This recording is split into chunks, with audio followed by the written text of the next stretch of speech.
Hello guys, मी राजवी। आज मज़ेदार topic है वीडियो का, ये भी बहुत इंपॉर्टेंट टॉपिक है और प्लीज़ वीडियो को एंड तक ज़रूर देखना और लाइक एंड कमेंट ज़रूर शेयर करना कि आपको ये वीडियो कैसी लगी।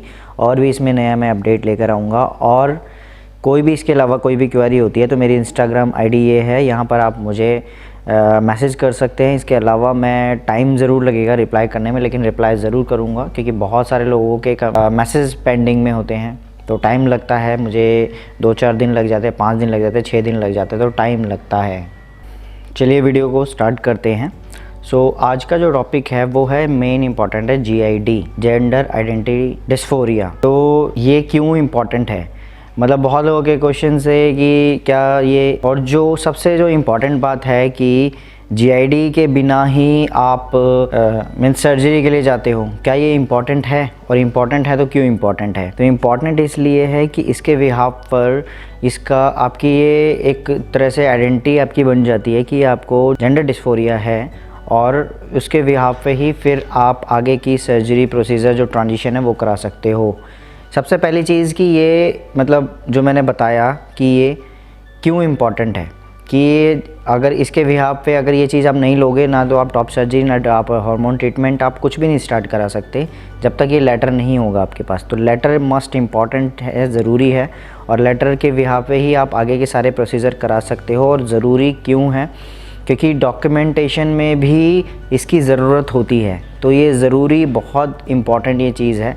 और GID अगर आपने सर्जरी पहले करा ली है, सबसे इम्पॉर्टेंट बात है, अब इस चीज़ को बहुत ध्यान से सुनना कि आपने सर्जरी टॉप सर्जरी कैसे भी जुगाड़ करके बिना GID के करवा ली है, बीच में कोई भी साइकेट्रिस्ट आपके केस को नहीं लेगा। आपको फिर बीच में दूसरी सर्जरी के लिए कहीं फिर आपको कोई भी जो और डॉक्टर होगा, क्योंकि हर सर्जरी का अलग अलग डॉक्टर होता है, तो आप किसी और दूसरे डॉक्टर के पास जाते हो तो उसको वो आपसे जब GID मांगेंगे तो उसके लिए फिर कोई भी साइकेट्रिस्ट आपका केस बीच में से नहीं लेगा। कहेंगे कि जहाँ से आपने पहले कराया जैसे भी तो कहीं और से करा लो, मैं आपका GID नहीं बना के दे सकता। क्योंकि अगर वो स्टार्टिंग से आपका केस लेते, आपका क्वेश्चनिंग करते, आपके माइंड को रीड करते तो उनको ज़्यादा पता होता। अब वो कैसे उस चीज़ को मतलब उनको पता चले कि आपको आपने कहीं से सर्जरी करा ली है, तो कैसे उनको पता चलेगा?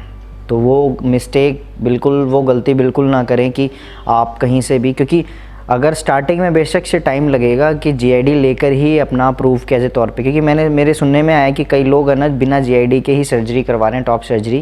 तो दोस्तों उन लोगों को बहुत ही दिक्कत होने वाली है आगे, और दिक्कत इतनी होगी कि वो इतना ज़्यादा फंसाव हो जाएगा कि बिल्कुल ना तो इधर के रहेंगे ना इधर के, मतलब इन द सेंस कि डॉक्यूमेंटेशन में इतना बुरा फंस जाएंगे। आप सर्जरी तो बेशक से करा लो, लेकिन डॉक्यूमेंटेशन जब आपकी होगी ना, जब वहाँ पे पूरी फाइल सबमिट होती है, तो उसके ऊपर भी मैं एक वीडियो बनाऊंगा कि कौन कौन से किस टाइप के पेपर फाइल सबमिट होती है डॉक्यूमेंटेशन के लिए। तो सबसे मेन जो टॉपिक है अभी मैं इसको क्लियर कर रहा हूँ कि GID क्यों मस्ट है और GID के इम्पोर्टेंस क्या है। तो GID सबसे पहले मस्ट ज़रूरी है हार्मोन ट्रीटमेंट और ये आपका सर्जरी से पहले, तो ज़रूरी है, बहुत ज़रूरी है। और ये इस चीज़ को बहुत कैरी करके रखना पड़ता है। और कई लोगों को डाउट होता है GID होता क्या है, जेंडर आइडेंटिटी डिस्फोरिया। क्योंकि साइकेट्रिस्ट हमारे जब काउंसलिंग करते हैं तो काउंसलिंग के बिहाफ पे ही वो हमें बताते हैं कि हाँ हमें जेंडर डिस्फोरिया है, और उसके बिहाफ पे ही हम आगे प्रोसीजर कराते हैं। तो चाहे वो सर्जरी हो गई, चाहे हार्मोन ट्रीटमेंट हो गया, और फिर उसके बिहाफ पे सारी चीज़ें होती है। तो ये इसलिए मस्ट है, ये ज़रूरी। और कोई भी डॉक्टर आपको 19 से पहले GID नहीं दे सकता। तो GID के लिए आपको 19 का होना मस्ट है। अगर आपके पेरेंट्स आपके साथ हैं तो बेशक से आप 14-15 साल की एज में आप स्टार्ट कर सकते हो अपना ट्रीटमेंट, ओनली हार्मोन ट्रीटमेंट, और 18-19 की एज में आप जाके अपनी सर्जरीज़ करा सकते हो।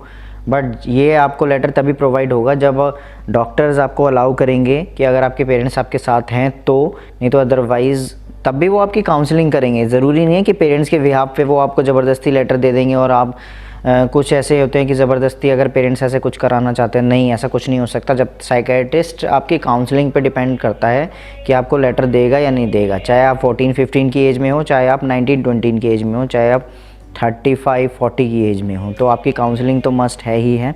और मैं यही कहूँगा कि स्टार्टिंग से आप अच्छे प्रोसीजर से चले, और ये बिल्कुल स्टार्टिंग में आपको थोड़ा सा टाइम लगेगा, लेकिन एक टाइम पे जाके आपका प्रॉपर सब कुछ ठीक हो जाएगा। और टाइम से डॉक्यूमेंटेशन अच्छा होगा तो उसमें कोई इशू नहीं आएगा। तो उम्मीद करता हूँ आप लोगों को ये वीडियो बहुत हेल्पफुल रही होगी। नेक्स्ट वीडियो के साथ मैं ज़रूर अपडेट लेके आऊँगा।